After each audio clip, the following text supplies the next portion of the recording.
அஸ்ஸலாமு அலைக்கும் நண்பர்கள். பெரும்பாலான நண்பர்கள் கேட்டுக்கொண்டதற்கு நான் சார்ந்த திணைக்களத்தின் ஒரு சிறிய விளக்கம் ஒன்றினை எனது நண்பர்களுக்கு பகிர வேண்டும் என்ற நன்னோக்கத்திற்காக இந்த வீடியோவை பதிவேற்றம் செய்கின்றேன்.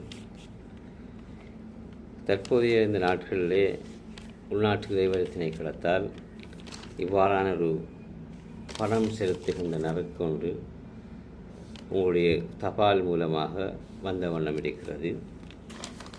இது ஏன் எங்களுக்கு வருகிறது என பல நண்பர்கள் என்னிடம் வினவினார்கள். வினவியது மட்டுமல்லாமல் ஒரு விழிப்புணர்வு பதிவொன்றை செய்ய வேண்டும் என்று கேட்டுக்கொண்டதற்கு இந்த விவரங்களை உங்களுக்கு சொல்லலாம் என்று நினைக்கின்றேன்.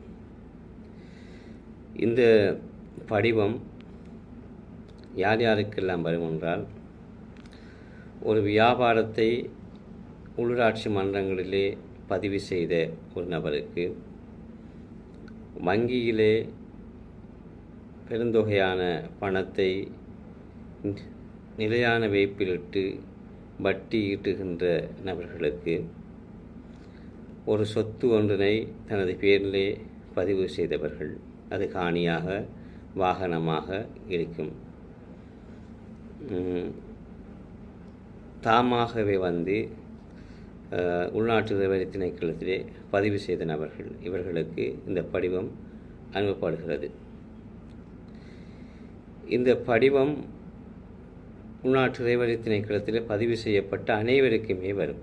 அதில் ஊழிய வருமானம் பெறுபவராக இருந்தாலும் சரி, வியாபார வருமானம் பெறுபவராக இருந்தாலும் சரி, ஏனைய முதலீட்டு வருமானம், ஏனைய வருமானங்கள் பெறுகின்ற நபர்களுக்கும் இந்த படிவம் வரும்.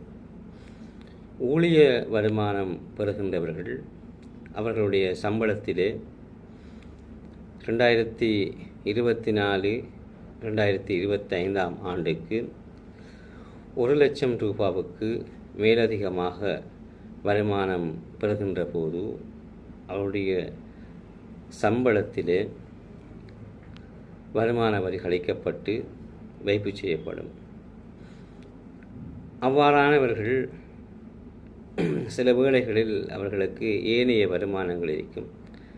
வைத்தியராக இருந்தால் பிரத்யேக சேவை செய்வார், அல்லது அவர்களுக்கு சொத்தில் இருந்தான வாடகை வருமானம் வரும், வட்டி வருமானங்கள் கிடைக்கப்படும், சூரிய ஒளியிலான மின்சக்தி பொருத்தி